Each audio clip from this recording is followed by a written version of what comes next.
10 apartment horror stories. Story number 1, The Neighbor's Secret.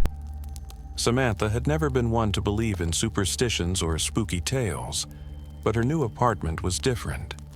It was small and cozy, nestled in an aging building that had seen better days. She liked it, though. Affordable in a city where rents were sky high.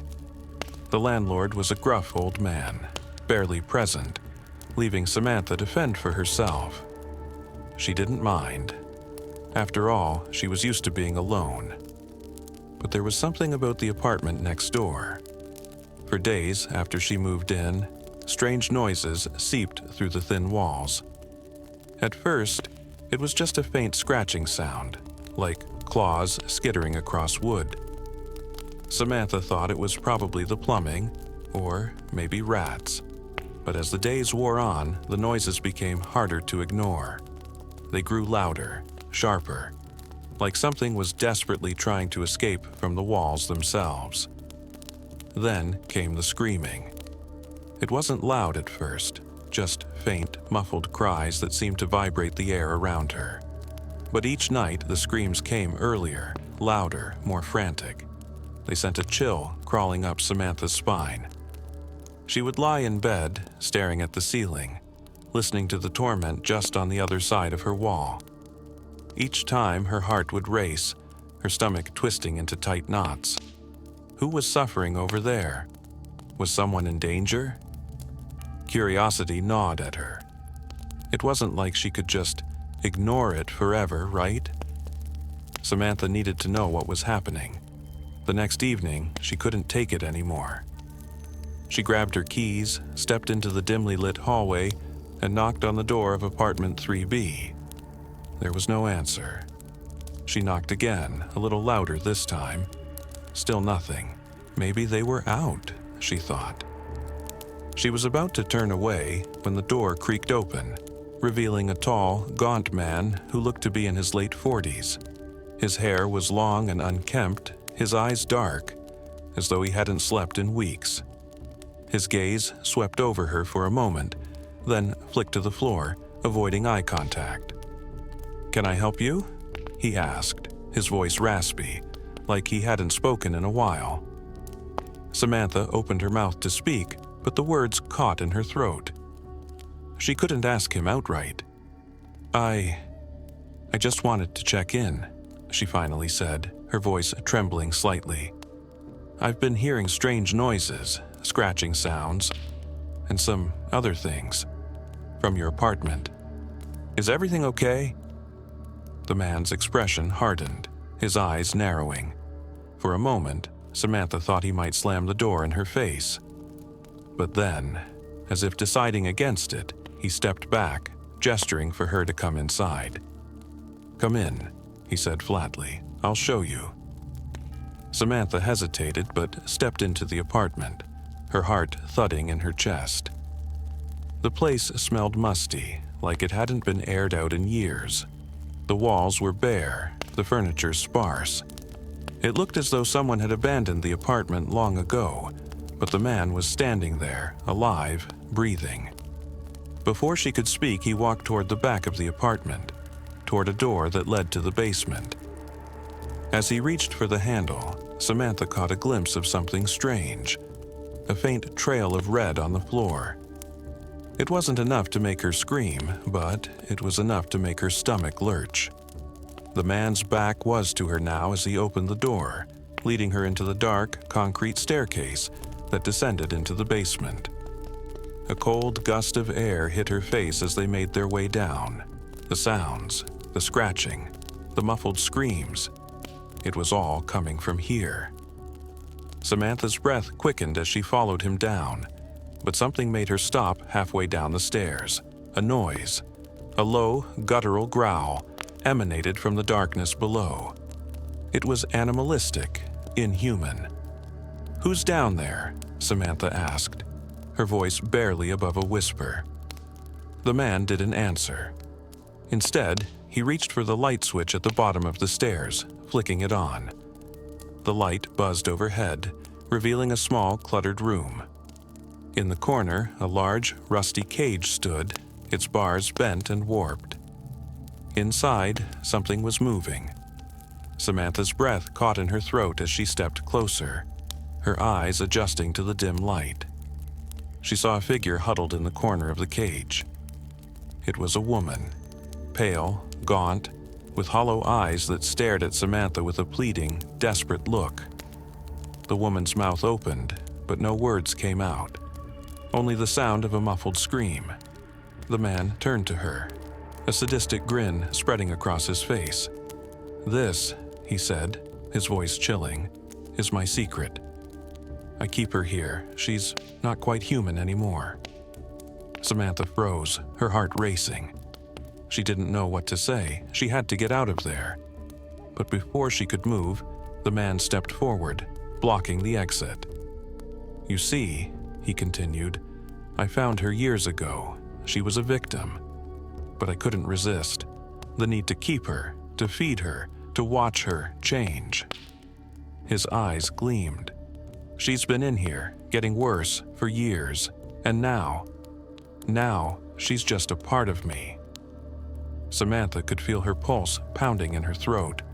The woman in the cage lunged forward, her body slamming against the bars. The man laughed darkly. "You should leave now, Samantha," he said with a low chuckle. "But don't worry, you won't be able to ignore it. The sounds, the scratching, they'll be with you, forever." Samantha turned and fled, the sounds of the woman's agonized screams following her all the way back up the stairs. That night, as she lay in bed, she heard it again. The scratching, the scuttling, the muffled screams. And now, she couldn't escape them. Story number 2. The Hidden Room. Olivia and Mark had been living in the old apartment complex for almost 6 months when they first noticed something strange. The building, with its faded brick walls and cracked windows, had a charm that was hard to resist. The rent was cheap, and that was something rare in the city. The landlord, an older man named Mr. Grant, was always polite but distant, never lingering for long after he made his monthly rounds. There were whispers about the building's history, how it had once been a hotel, then an asylum, and then a cheap residential complex for people who couldn't afford much else. But neither Olivia nor Mark thought much of it. They had their lives to live, and the apartment seemed fine. That is, until the wall behind the old bookshelf began to creak. It happened one evening in late autumn when Mark was moving the furniture around. The apartment had high ceilings, and the old bookshelf was crammed with books that neither of them had ever read. Mark had been trying to reach a book on the top shelf when the bookshelf shifted slightly. He'd thought nothing of it at first, just another groan from the aged structure. But then he noticed it, a small crack in the wall behind the shelf. "Olivia," he called, a bit too excited for something so trivial. "Look at this." She came over, peering over his shoulder. There, in the far corner of the room, was a small gap between the bookshelf and the wall. The edges of the wood were cracked, worn down by years of neglect. Olivia bent down to get a closer look.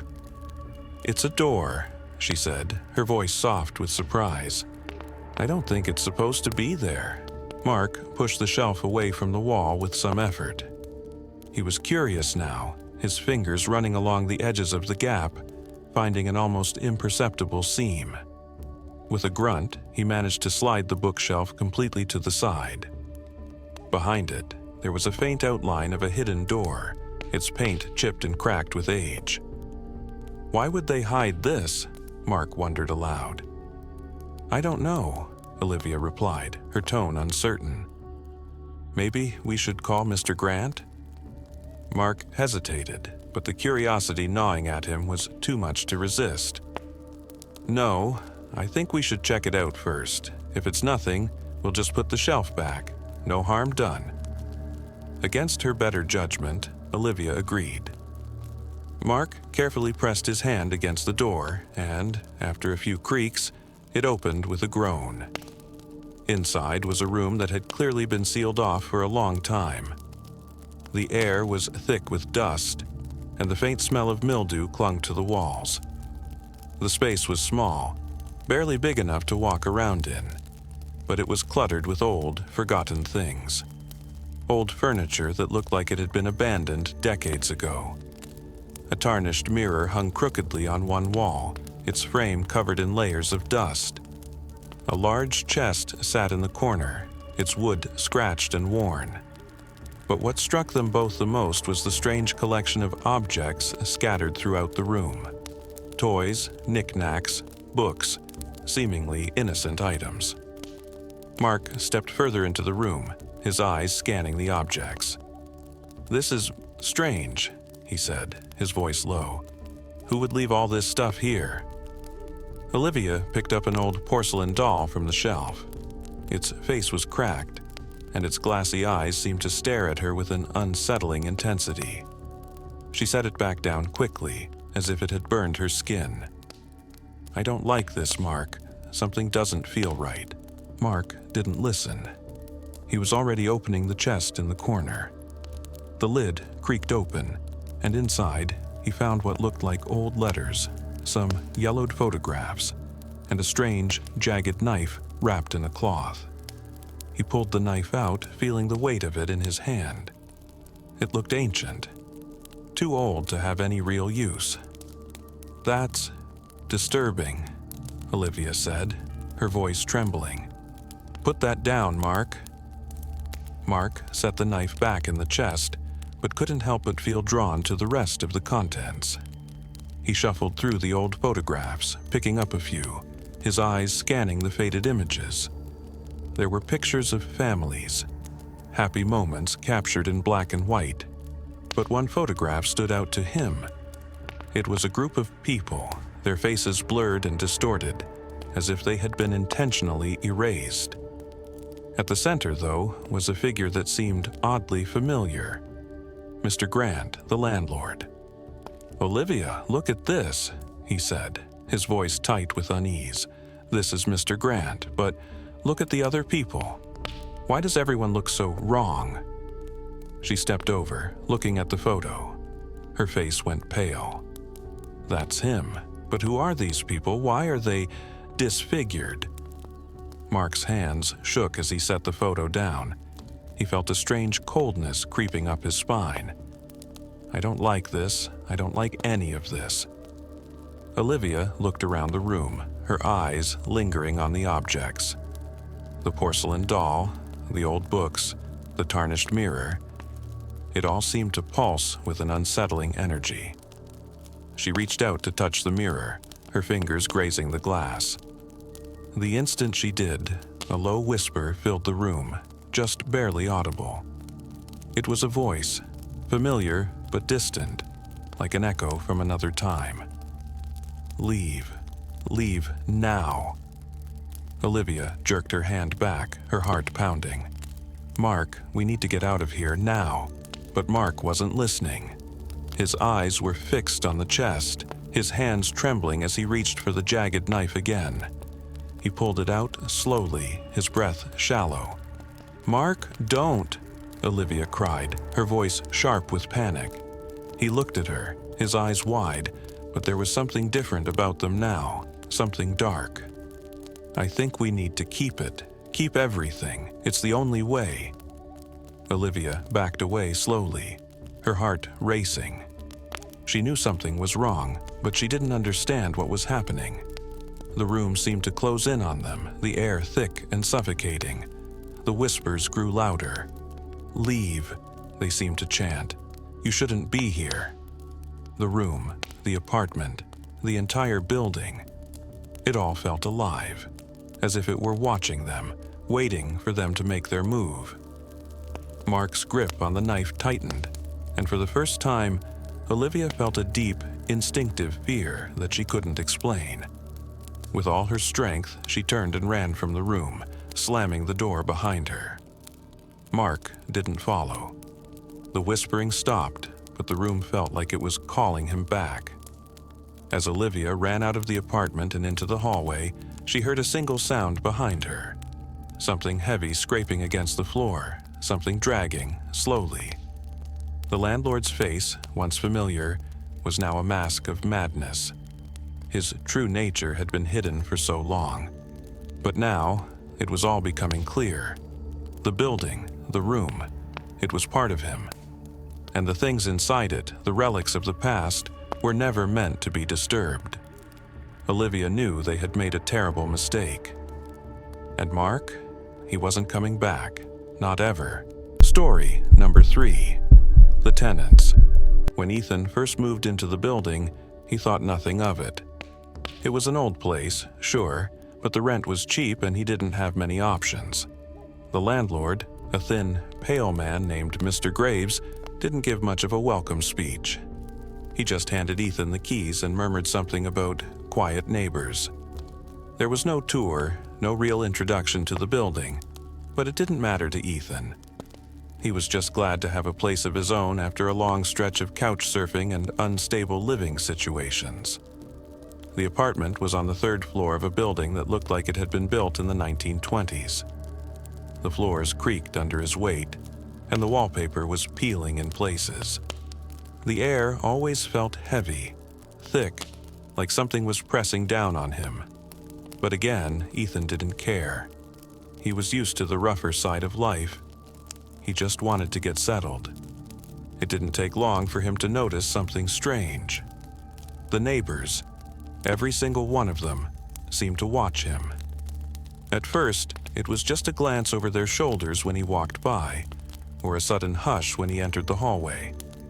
But the more he walked around the building, the more he felt the eyes on him. It was unsettling. He had been through enough in life to know when something wasn't right. And this building? It was wrong. One evening, as he walked down the hall to the stairwell, a woman in the apartment next door, apartment 3B, stared at him from her doorway.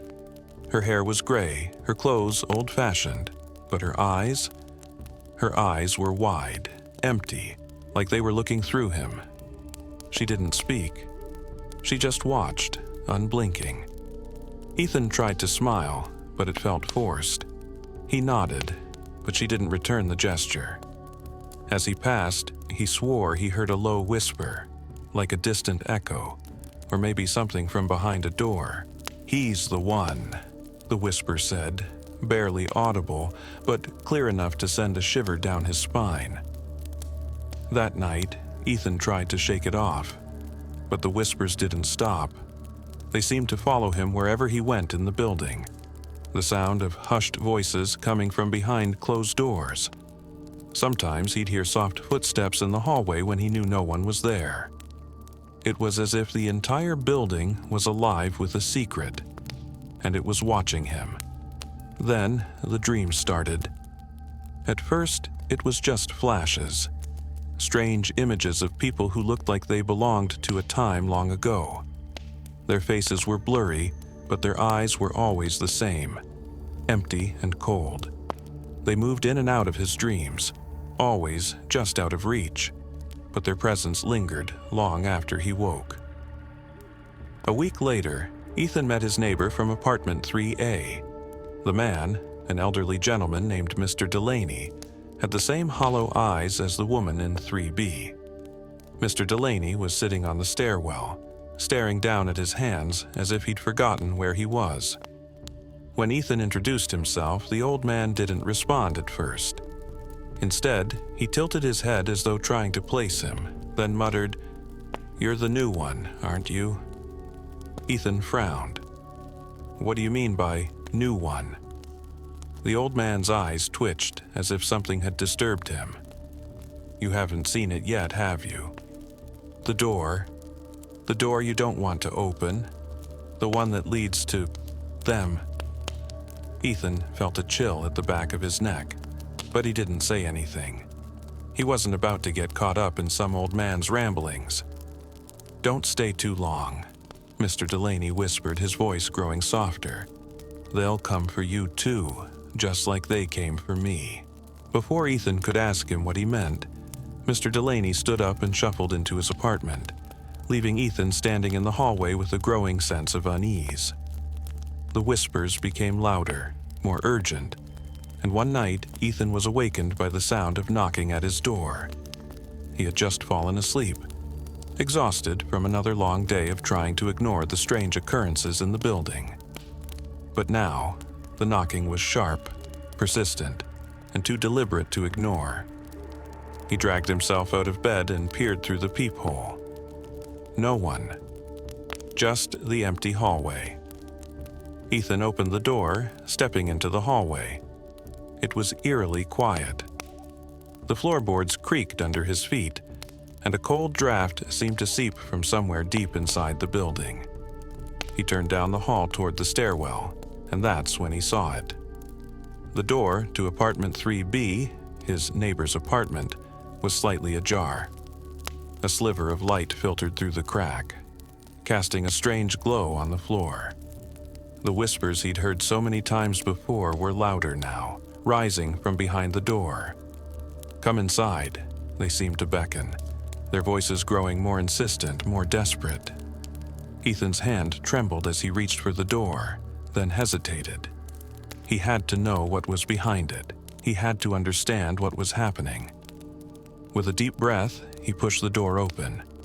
Inside, the apartment was dark, the air thick with the scent of mildew and decay. The furniture was covered in dust, untouched for years. And there, in the center of the room, stood the woman from apartment 3B, except she wasn't alive. Her face was pale, her mouth slack, and her body stiff, as if caught in an eternal moment. Behind her, the air shimmered and warped, revealing a scene that made Ethan's blood run cold. He could see them, figures, hundreds of them, faces twisted in agony, bodies contorted in unnatural ways. They filled the room like a nightmare made real.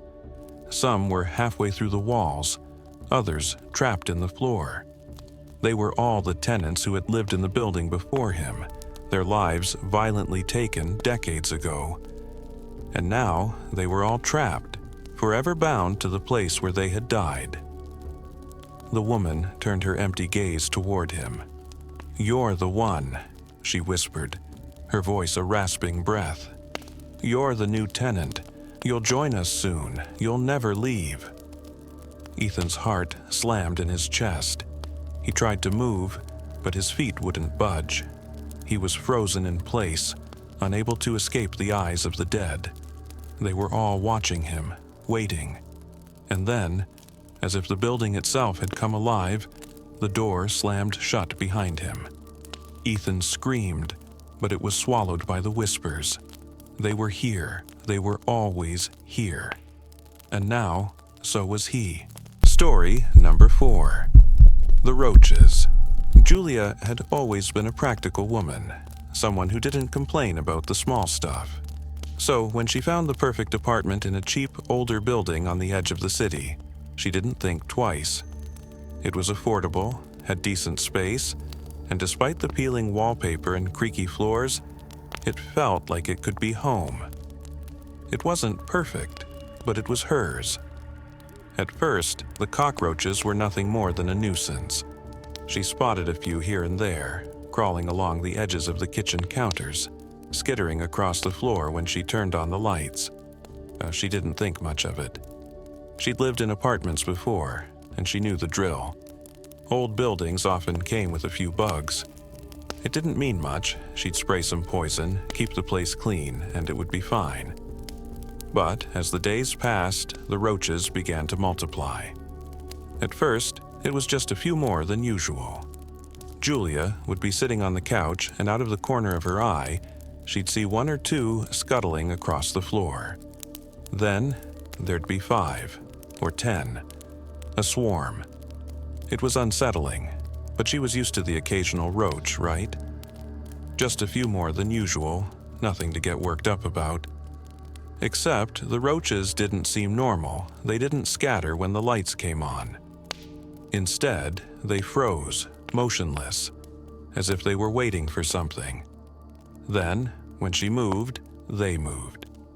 It was subtle at first, just a couple of them inching closer to her, following her path across the room.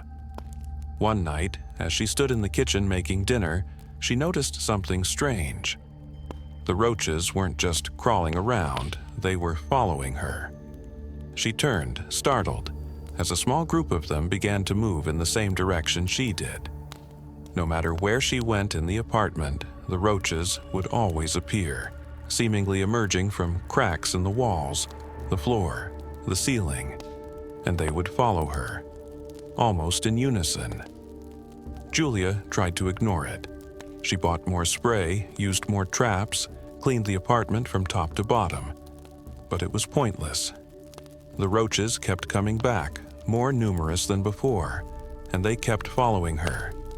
They were everywhere now, swarming in every room, hiding under the furniture, crawling across the walls, clustering in the corners of the ceiling like dark, crawling shadows. One night, as she sat on the couch, she felt them again. Dozens of tiny legs skittering across her skin. She jumped up with a yelp, but when she looked down, there was nothing. She'd been alone in the apartment, or so she thought, but there was something wrong. The air was thick, the silence almost too heavy. The roaches, she realized, were no longer just following her. They were watching her. She could feel it. They were gathering, congregating in clusters across the apartment, blocking the doorways, the windows, and even the corners of the room. They weren't just insects anymore. They were something else, something purposeful, something alive in a way that was beyond natural. The buzzing in her ears grew louder, a maddening, constant hum, as if 1,000 wings were flapping all at once. The roaches in the corners of the apartment seemed to grow bigger, darker, more solid. They began to take shape. At first, they looked like regular roaches, but then, as Julia watched in horror, they started to twist and writhe, their bodies elongating, merging into one another. Then came the sound, the horrible, sickening scraping. The walls seemed to shudder, as if something was trying to break through from the other side. Julia's breath caught in her throat as the floor beneath her feet began to tremble, and with a sudden crash, the ceiling above her seemed to collapse in a shower of dust. The roaches poured out from every crack, flooding the floor, crawling up the walls, filling the space until she couldn't see anything but the dark, wriggling mass of them. She tried to run. She turned, stumbling toward the door, but the roaches were faster. They moved as if they shared a single mind, a hive consciousness that anticipated her every move. They flooded the hallway before she even had the chance to reach the exit. It was no use, they were everywhere, and they were closing in. Her chest tightened, the buzzing, the scratching, the sound of millions of legs skittering across the floor. It was deafening. She backed into a corner, her heart pounding, her breath shallow, but there was nowhere to go. The roaches were all around her now, creeping over her skin, crawling under her clothes, burrowing into her hair. They were everywhere, and they were alive in a way that was beyond anything she had ever experienced. She couldn't scream, she couldn't breathe. And then, just as quickly as it had started, the world went dark. When Julia woke up, she was lying on the floor of her apartment, drenched in sweat, covered in bites, her skin crawling with 1,000 tiny legs. The apartment was silent now. The roaches were gone. But they weren't really gone. As she stumbled to her feet, she caught a glimpse of herself in the cracked mirror above the kitchen sink. Her eyes were wide with panic, and her skin was pale, but it wasn't just her reflection that caught her attention. The mirror. It moved. And behind her, a mass of roaches was slowly crawling out of the shadows, moving like they always had, like a single, writhing mass of thought and purpose. They were waiting for her to make the first move. She knew they were never going to leave. They weren't just pests anymore. They had taken root, and they had plans. For her. Story number 5. The Ghost of the Fourth Floor. The apartment on the 4th floor was perfect for a group of college students. The rent was cheap, the room spacious, and it was located close to campus. Mike, Sarah, Jess, and David had been looking for a place to live for months, and when they saw the ad for the apartment, they jumped at the chance. The building itself wasn't anything special. Old, maybe a little run down, but it had that charm that you couldn't put your finger on. It was exactly what they needed. The first few nights were typical for college students. They hung out in the living room, watched movies, ordered pizza, and laughed over bad jokes. The floor creaked beneath their feet, but that was nothing unusual for a building that was clearly decades old. They didn't think much of it, at least not at first. But then the sound started. It was subtle at first. Late at night, when everyone was in bed, they would hear footsteps outside their rooms, slow and deliberate, as if someone was pacing up and down the hallway. The others tried to ignore it, figuring it was just the old building settling. But the footsteps were too deliberate, too rhythmic to be anything normal. One night, Sarah was the first to mention it. She was lying in bed, trying to sleep, when she heard the soft thump, thump, thump of footsteps outside her door. At first, she thought it was Jess coming back from the bathroom, but the footsteps didn't stop at Jess's room. They continued down the hallway, fading into silence, as if someone was walking aimlessly, waiting for something. "Did anyone else hear that?" Sarah asked the next morning, looking around at her friends. "Yeah," Mike said, rubbing his eyes. "I heard it too. Probably just the old pipes or something." But Sarah wasn't convinced. The footsteps hadn't sounded like pipes. They had been too deliberate, too real. It was as if someone had been pacing just outside her door. She didn't bring it up again, not wanting to sound paranoid, but the next few nights the sounds came back. The footsteps. The slow pacing, dragging itself down the hallway, always at night, always when they were trying to sleep. Sometimes they would hear faint whispers, like someone was speaking just out of earshot.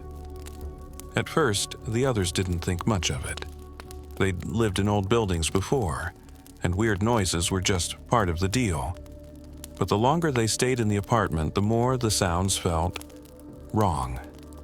They weren't natural.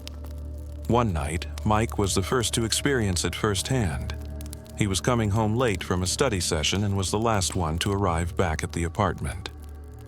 As he walked down the hallway, he heard something. Footsteps. But this time, they weren't soft or distant. They were closer. They were right behind him. He turned around, but there was no one there. The hallway was empty. He felt a chill crawl up his spine, but he brushed it off, telling himself it was just the nerves of being alone so late. That was until he reached his door. As he turned the handle, something grabbed him from behind. His heart skipped a beat, and he spun around, expecting to see one of his roommates playing a prank. But no one was there. Just the empty hallway, stretched out behind him like a black void. The footsteps, though, continued. They were growing louder, coming closer. He could feel them creeping up behind him, following his every move. Mike slammed the door behind him and locked it, his breath coming in short, ragged gasps. "Did you guys hear that?" Mike asked, his voice shaking as he entered the living room. Someone was following me." Jess and Sarah exchanged nervous glances, but David, who had been asleep on the couch, just mumbled something about bad dreams and rolled over. But that night, things changed. Around 3 a.m, Sarah woke up to the sound of the door slamming open. She sat up, heart pounding in her chest, listening to the silence that followed. But there was something else now, something worse. The footsteps were different. They were erratic, hurried, like someone was running down the hallway, their feet slapping against the floor as if they were desperate to escape something. But the hallway, when Sarah peeked out, was empty. No one was there. When she returned to her room, her heart nearly stopped in her chest. Mike was gone. The bed was empty. The blankets had been tossed aside in a frantic, hurried movement. His phone was still on the nightstand, his jacket left on the floor. She screamed for the others. "Mike! Mike, where are you?" Jess and David rushed into her room, but Mike wasn't there. They searched the entire apartment, but there was no sign of him, no sign at all. It was like he had disappeared into thin air. The next day, they called the police. They searched the building from top to bottom, but there was no trace of Mike, no sign of struggle, no evidence that he had left. It was as if he had vanished, just like that. But it wasn't until later that night that they began to realize the true horror of what was happening. The footsteps returned, and this time they weren't alone. As the three of them sat in the living room, trying to make sense of Mike's disappearance, the whispers began. Low, unintelligible whispers that came from the darkness, drifting through the walls, growing louder with each passing minute. And then they heard it. The sound of a door creaking open, followed by slow, deliberate footsteps moving down the hallway. The footsteps were exactly the same as they had been all those nights ago. The ghost of the fourth floor was back. Sarah, Jess, and David gathered together, their faces pale, their bodies stiff with fear.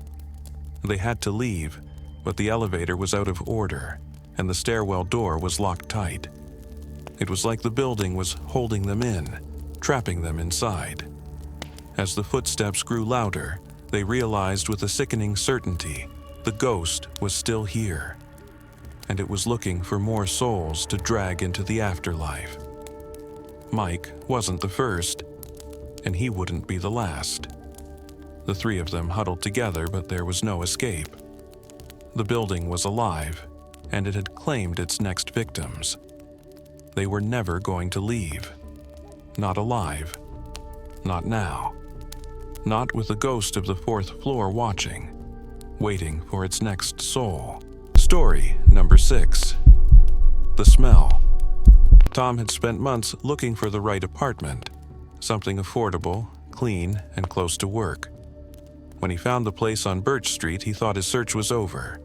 The rent was low, the building was quiet, and the apartment itself was bright and well-maintained. Everything seemed perfect. For the first time in a long while, Tom felt like he had found somewhere he could finally settle. The first few days were uneventful.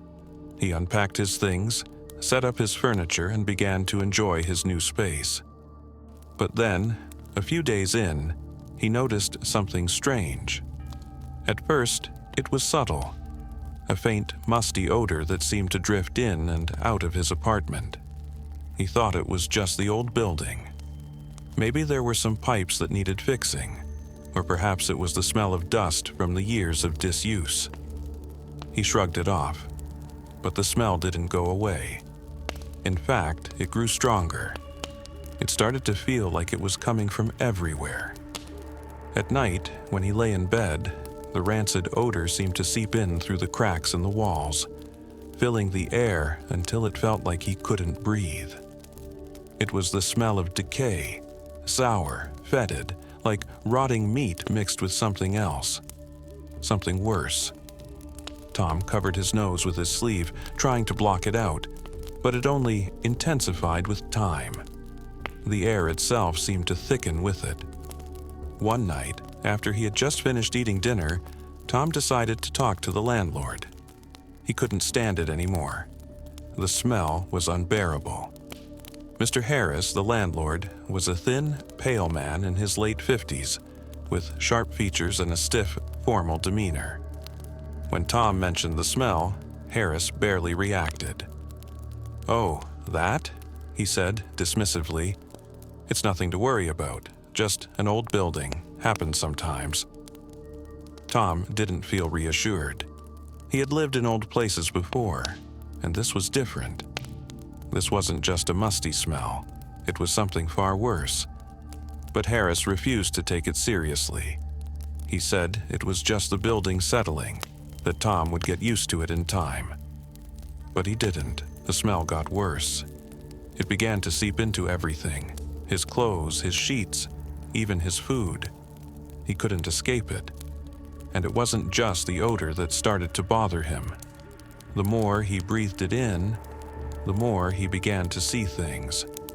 At first, it was small things. A shadow in the corner of his vision, a faint movement in the periphery. But then, one night, it became more vivid. He had just come home from work and stepped into his apartment, only to freeze in place. The walls seemed to pulse with a strange, unnatural energy.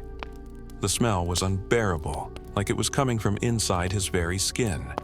The air felt thick, suffocating. And then he saw it. A figure, pale and twisted, appeared in the corner of the room. It was a woman, her face gaunt, her eyes empty sockets. She was staring at him, her mouth open in a silent scream. Tom couldn't move. He wanted to run, but his legs were frozen in place. The figure stepped forward, her body jerking unnaturally with each movement. As she came closer, the smell grew worse. It was as if the very thing that had been stinking up the apartment had come to life. She was the source of the stench. "Help me," she whispered, her voice raspy, like nails scraping across a chalkboard. "Please, help me." Tom's heart raced. He stumbled backward, tripping over the coffee table as he tried to get away.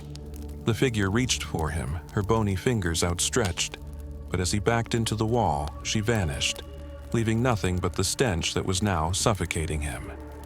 He ran to the window, gasping for fresh air, but the smell lingered. It clung to him, to everything around him, like a curse. His hands shook as he grabbed his phone and called the landlord again, demanding that he do something about it. Harris came over the next day, his expression unchanged. "I told you," he said, his voice calm, almost indifferent. "It's nothing. The building is old. People come and go. It's not unusual for a place like this to have a smell." Tom wanted to scream at him, to tell him that it wasn't just a smell, but the words caught in his throat. It didn't matter. Harris wasn't going to help him. No one would. And then, things started happening. The visions didn't stop. They only grew stronger. Every night the woman appeared again, her body twisted, her face hollow. She never said anything more than that single, desperate plea for help. But she was always there, always watching. And every time she came, the stench grew stronger, until it felt like it was inside him, poisoning his mind. One night, Tom couldn't take it anymore. He locked the door, pulled the blankets over his head and tried to sleep, but the smell seeped in. It crawled under his skin, filled his lungs, twisted his thoughts. He couldn't escape it. And that's when the visions became unbearable. The walls around him seemed to close in. The apartment itself was no longer just an apartment. It was alive. The floorboards groaned, the windows rattled, and the air was thick with the weight of something unseen, something dead.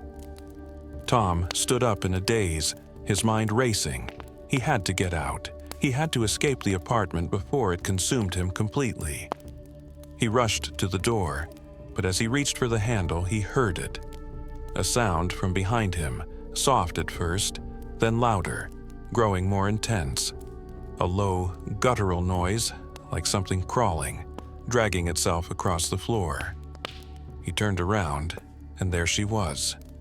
The woman, standing in the middle of the room, her eyes empty, her mouth still open in a silent scream. And then, the smell. It was no longer just a smell, it was a presence. It filled the room, thick and suffocating. Tom's chest tightened. He couldn't breathe.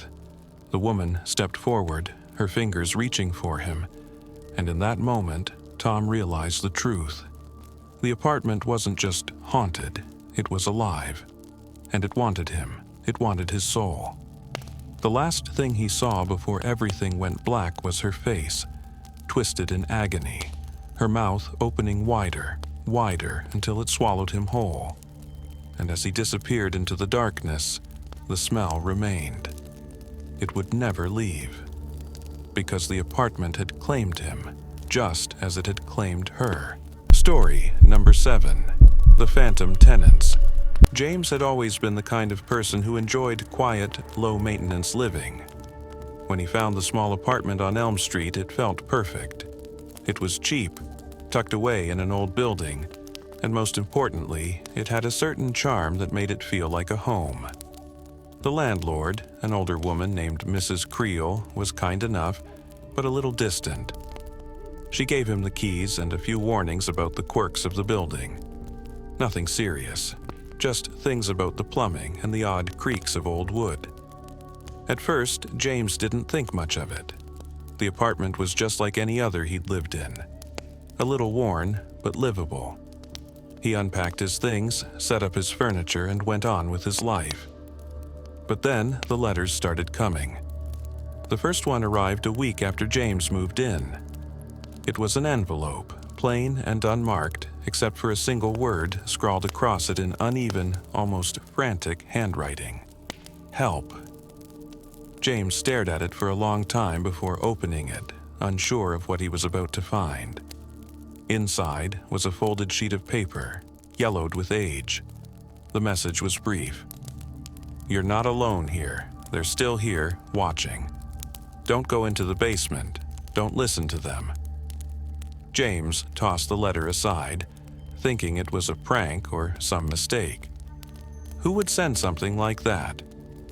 Still, it made him uneasy, and he found himself glancing over his shoulder every now and then, half expecting someone to be lurking in the hallway outside his door. But the letters kept coming.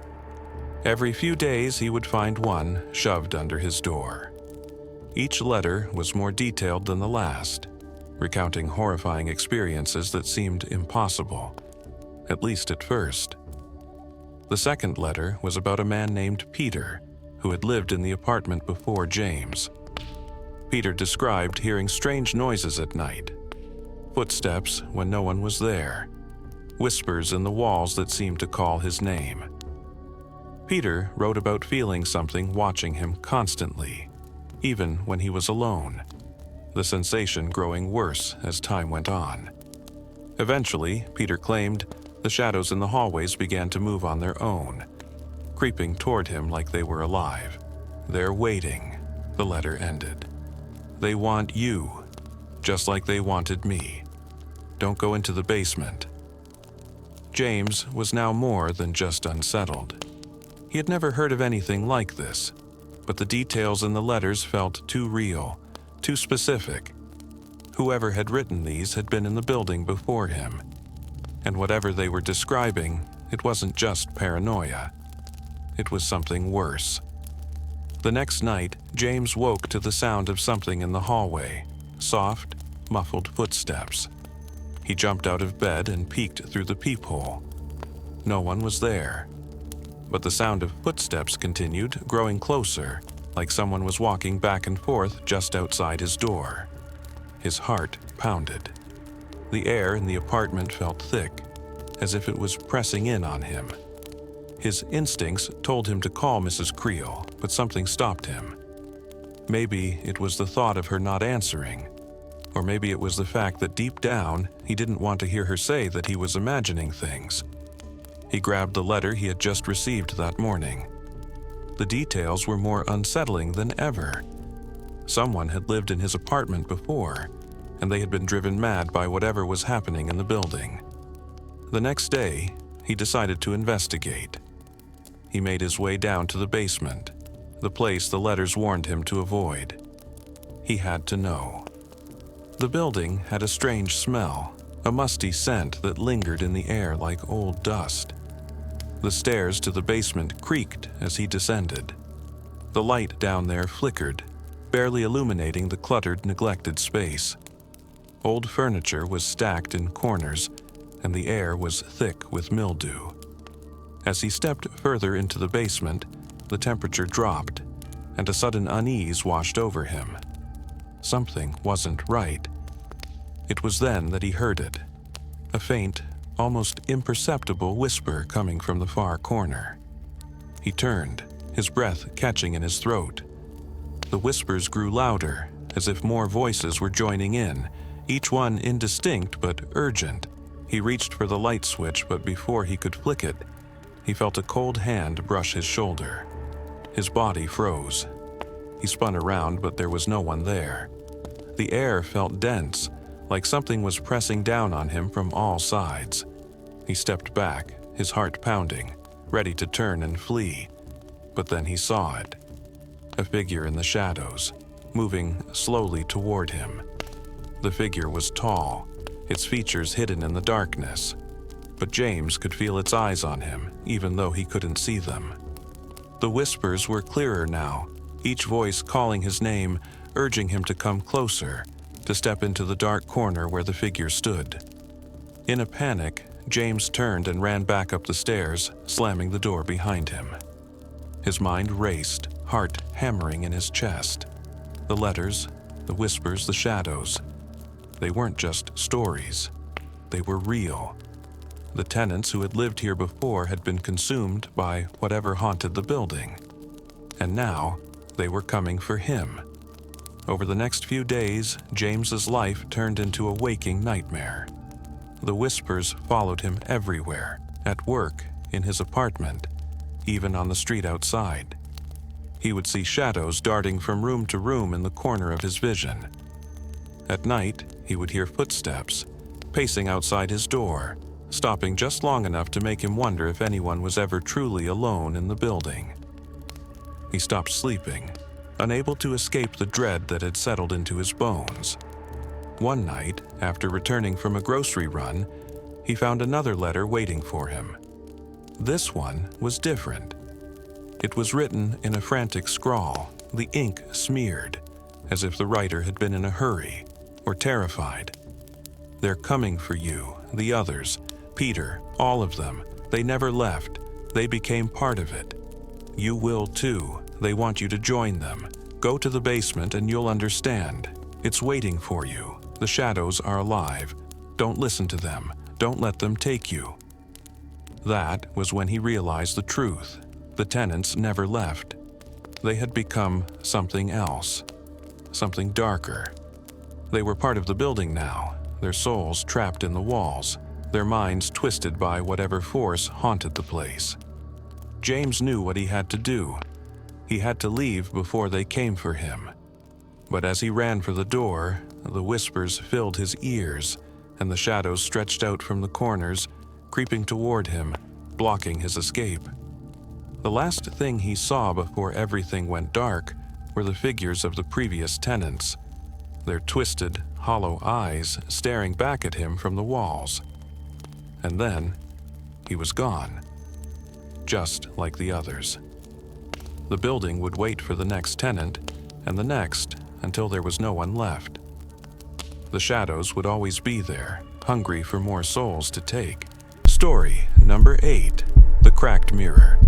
Lena had never been one to believe in the supernatural. She wasn't superstitious, and she'd always dismissed strange occurrences as tricks of the mind. So when she moved into the apartment on Elm Street, a place that seemed perfectly ordinary at first glance, she had no reason to think anything was amiss. It was small, cozy, and affordable, perfect for a woman starting a new chapter in her life. The bathroom was the first room she unpacked. She didn't think much of it when she noticed the old, slightly cracked mirror above the sink. It had been there for as long as the building had, no doubt. The glass had a few smudges, but it didn't bother her. She cleaned it with a rag, made sure the faucet worked, and settled into her new space. The first sign that something wasn't quite right came a few days after she'd settled in. She was brushing her hair in the bathroom, staring at her reflection as she worked through the tangles. It was a simple routine she had done 1,000 times before, but today was different. As she tugged the brush through her hair, the reflection in the mirror did something that made her stop in her tracks. Her reflection, her own reflection, paused, then moved its hand in an exaggerated motion, as if to mock her. It was subtle at first, a slight delay in her movements. But Lena had seen it. She knew what she saw. She shook it off. Maybe she was just tired. It had been a long week of unpacking and getting used to her new job. Stress, that's all it was. Nothing more. But the next day, it happened again. Lena stood in front of the mirror, washing her face. When she lifted her head to dry her face with a towel, the reflection didn't follow her immediately. Instead, it stayed frozen for a moment, and then mimicked her movements, but slowly, as though it had a mind of its own. She dropped the towel in confusion, staring at the glass as her reflection smiled. Not the small smile she gave herself, but a wide, mocking grin. Lena's stomach churned. This time, she didn't let it go. She reached up and slapped the mirror. The reflection jerked as if in response to her action, but it didn't crack. No, that would have been too simple. Instead, the reflection twisted its face into something else entirely, a sneer that wasn't hers. It was as if the mirror had become a separate entity, and it was laughing at her. Her heart raced. Lena backed away slowly, her breath coming in short, panicked gasps. Stress, she told herself. Just stress. But over the next few days, the mirror grew more aggressive. It started to act on its own, mimicking her with exaggerated movements, as though it was trying to be in control. When she moved to the left, the reflection moved to the right. When she turned to face the mirror, the reflection would smile. Not the friendly smile she wore, but a grin that sent a chill down her spine. One night, as Lena prepared for bed, she stood in front of the mirror again, brushing her teeth. Her reflection was doing the same, just like before. But this time, it was different. This time, her reflection paused for a moment and stared at her. The grin that had become so familiar curled at the edges of its lips. Lena froze, holding the toothbrush in her hand. Then, without warning, her reflection spit the toothpaste directly at the glass. The gooey mess splattered across the surface, but when she looked back at the mirror, the reflection was still there, grinning, and the toothpaste had disappeared. Lena gasped, stepping back, her mind spinning with confusion and terror. She rubbed her eyes. Could she be losing her mind? Was she imagining things? The next day, things took a darker turn. Lena came home after work to find that the reflection in the mirror was no longer just mimicking her. It was controlling her. She stood in front of the bathroom sink, and the reflection stared back at her, waiting. Then, with no warning, her reflection's hand moved to the razor on the counter, picked it up, and held it in front of Lena's neck. Lena gasped, trying to pull away, but her body wouldn't move. She was paralyzed, unable to stop the reflection from dragging the blade against her skin. It wasn't deep enough to cut, but the sensation of the cold metal against her throat made her feel like she was suffocating. "No," Lena whispered, trying to move her hands, trying to scream, but nothing happened. Her body was frozen. Then the reflection did something worse. With that same grin, it tilted its head, as if enjoying her terror. It slowly dragged the razor across her neck, just hard enough to break the skin. Blood dripped down her throat, and Lena couldn't do anything to stop it. Her reflection stepped back, watching her with those eyes that no longer looked like hers at all. It was as if the reflection wasn't just mimicking her anymore. It was in control. The next few days were a blur. Lena's life spiraled. The reflection grew bolder. It started to push her toward dangerous decisions, things she would never do on her own. She found herself walking too close to the edge of the roof of the building. She almost stepped into traffic. She even almost turned on the stove while she was still in the apartment, as if the reflection was trying to burn her alive. Every time she thought she had escaped it, it pushed her back into the same nightmare. The mirror, with its twisted grin, controlled everything. It wanted more than to just scare her. It wanted her to do things, terrible, reckless things. It wanted to drag her into its twisted version of reality. Lena tried to leave. She packed her things, hoping that moving out of the apartment would free her from the hell she had created for herself. But no matter where she went, the reflection followed. The mirror, it seemed, was everywhere. She couldn't escape it. One night, in a final desperate attempt to rid herself of the cursed glass, Lena took the razor from the counter and smashed the mirror. The glass shattered with a sickening crack, and she stood there, breathless, her hands shaking as she stared at the remnants of her reflection. But the laughter didn't stop. From the shattered shards of glass, Lena could hear the whispers, the mocking grin still etched in every piece, as if it had been released into the room. The mirror was broken, but it had become something worse. It was no longer confined to just one spot, it was inside her head. The reflection would never leave. It was always with her, pushing her toward the edge, waiting to take control. And no matter what she did, Lena knew one thing for sure. The mirror had won. Story number 9. The Bloodstains. It started with just a few strange things. At first, the bloodstains weren't anything to worry about, just a few spots here and there, unnoticed at first, but impossible to ignore once you saw them. Dark, crimson stains on the walls, the floors. At first, it was easy to brush off as an accident. Maybe a resident had cut themselves. Maybe someone had been drunk and clumsy.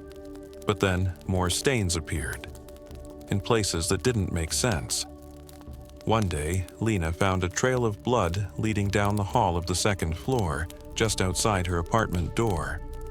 It seemed to lead to the door of Mrs. Goodwin's unit, the sweet old lady who always wore floral print dresses and waved to everyone. But when Lena knocked on her door, there was no answer. The door was locked from the inside, but the bloodstains led straight to it.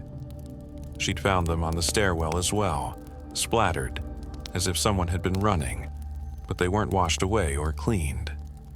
They stayed there, dark and sticky, slowly soaking into the floorboards. They were undeniable now. But the strangest part, no one talked about it. Not openly. The tenants all acted like nothing was wrong. They smiled in the hallways, exchanged pleasantries, and avoided eye contact. It was as if they were afraid to speak about what was happening. Lena, though, couldn't shake the feeling that something was terribly wrong. The bloodstains weren't the only sign. She started hearing strange noises, faint scratching sounds from behind the walls, muffled whispers in the middle of the night. And every time she asked someone about it, they'd change the subject, or worse, look at her like she was crazy. The disappearances started a few weeks after that. First, it was Carl from apartment 3C, a quiet guy who kept to himself. One day, he just vanished. No one saw him leave, and his apartment remained locked, with his things untouched inside. Then came the Taylors, a young couple from the first floor. They didn't answer their phone calls. Their neighbors couldn't remember the last time they saw them. The building felt quieter after that, but it wasn't a peaceful silence. It was suffocating. More tenants disappeared. No one knew where they went, and the bloodstains spread across the floors like a silent warning. Lena's mind began to race. What was going on? Why wasn't anyone talking about it? Why weren't the police doing anything? She tried to speak to Mr. Perkins, the landlord, but he always seemed nervous when she asked about the stains, his eyes darting around the room like he was afraid to look at her too long. Just ignore it, Lena. It's nothing. Really, just let it go, he said one night, his voice shaking. But Lena couldn't let it go, not anymore. The bloodstains were leading her somewhere. She could feel it. One evening, after a long day at work, she came home and followed the trail, not knowing what she was searching for, but knowing she had to keep going. The stains led down into the basement.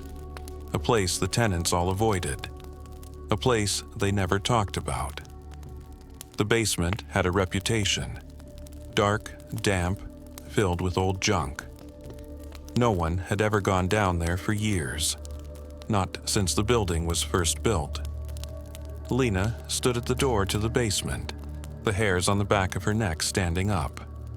The door was ajar, just wide enough for her to slip through. She could smell something foul coming from below, something metallic and sour. She stepped inside.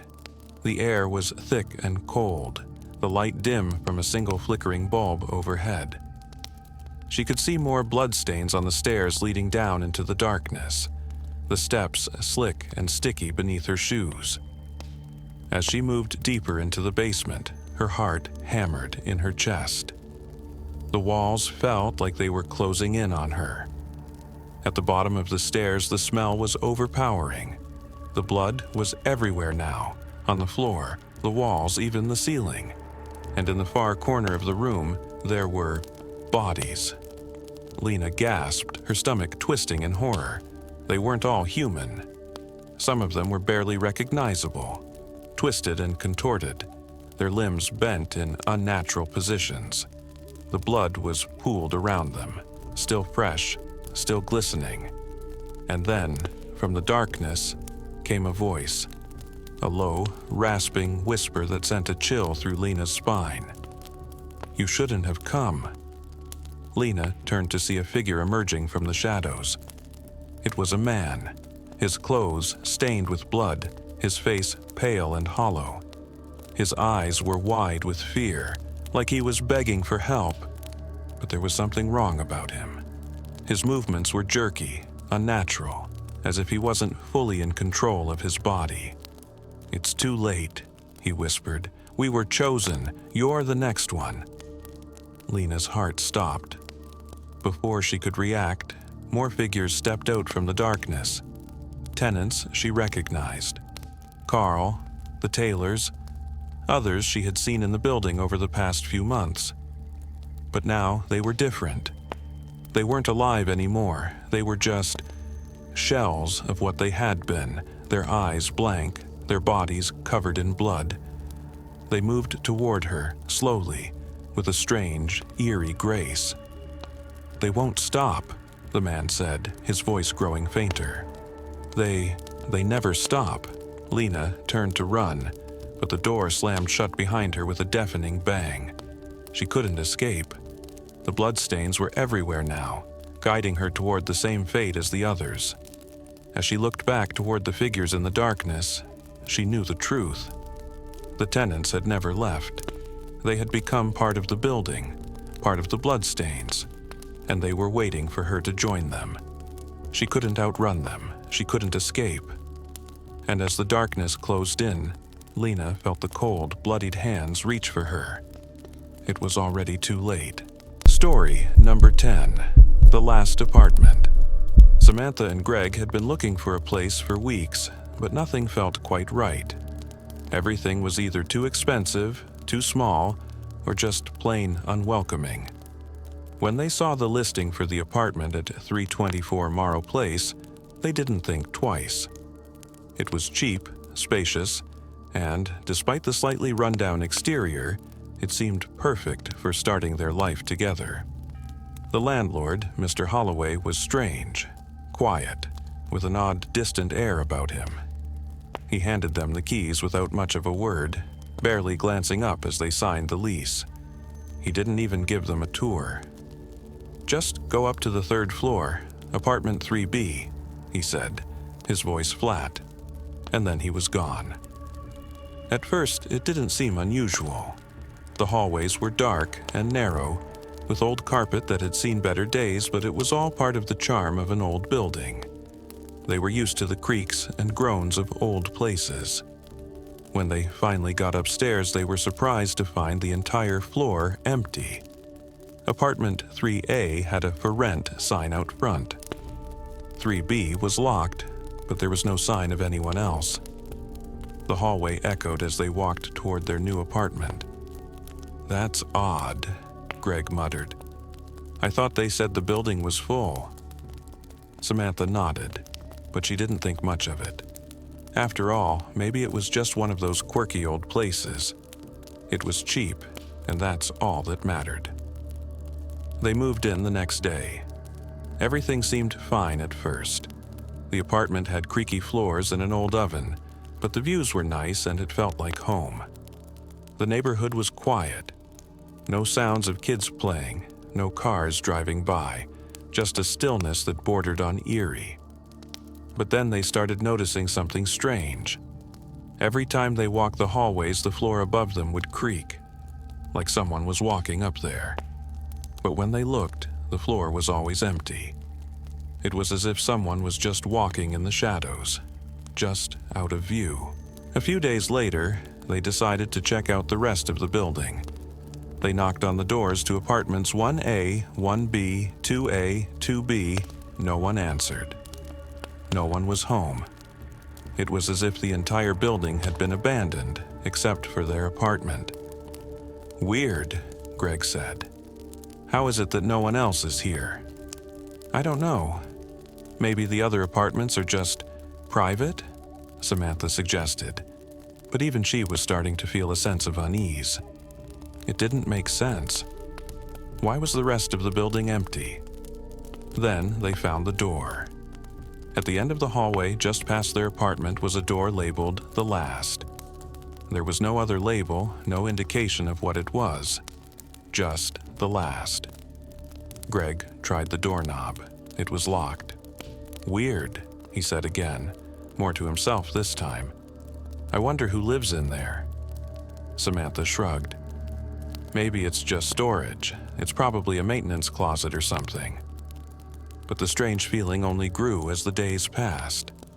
Every time they ventured into the hallway, they couldn't shake the feeling that they weren't alone.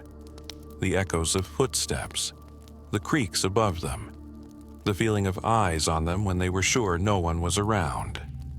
One night, unable to sleep, Samantha decided to investigate. She'd had enough of the odd noises and the silence in the building. She crept out of bed, her footsteps muffled by the worn carpet, and she made her way down the hall toward the locked door. She reached for the knob and turned it. It was still locked, but this time, something strange happened. The door swung open on its own. A chill ran down her spine. She hesitated, then stepped inside. The apartment inside was dark, suffocatingly so. The air was stale, heavy with dust, and as her eyes adjusted to the dark, she saw that the place was untouched. No furniture, no decorations. It was completely empty, except for one thing. A small desk in the corner with a single piece of paper on it. Samantha walked over, her feet silent on the floor. The paper was old, yellowed at the edges. As she unfolded it, she read the words scrawled in jagged handwriting. "They never leave. No one leaves this place." Suddenly, the hairs on the back of her neck stood up. The door slammed shut behind her with a deafening bang. She spun around, panic flooding her chest. The room was still. But now she heard it. The unmistakable sound of footsteps outside the door. Slow, deliberate. Samantha rushed to the door, but the knob wouldn't turn. She pulled at it, her heart racing, but the door was locked. The footsteps grew louder. She could hear someone breathing on the other side, but there was no one there. Her breath caught in her throat as she looked around the room. That's when she noticed something she hadn't seen before. Scratches.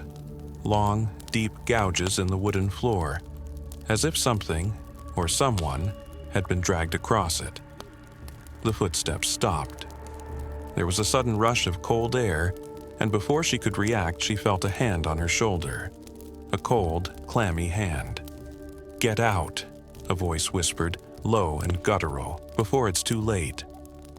Samantha screamed and finally wrenched the door open, stumbling into the hallway. But when she looked back, the door labeled The Last was gone. The hallway was empty, and the apartment was sealed off once more, as if it had never existed. The next day, Greg came home to find Samantha huddled in their apartment, pale and shaking. She tried to tell him what happened, but he didn't believe her. He thought it was just a bad dream, or maybe the stress of the move. That was until the door to the last apartment reappeared, and it wasn't just locked anymore. It was open. Greg couldn't resist. He had to see for himself. When he walked inside, he found the same room, the same dark emptiness. The desk was still there, and on the floor, fresh bloodstains had begun to form, spreading slowly, inch by inch. And then, Greg heard the footsteps again, but this time they were coming from the walls. Slowly, slowly, closing in. They had come for him, just like they'd come for everyone else who had ever lived in apartment 324. The last ones always stayed too long,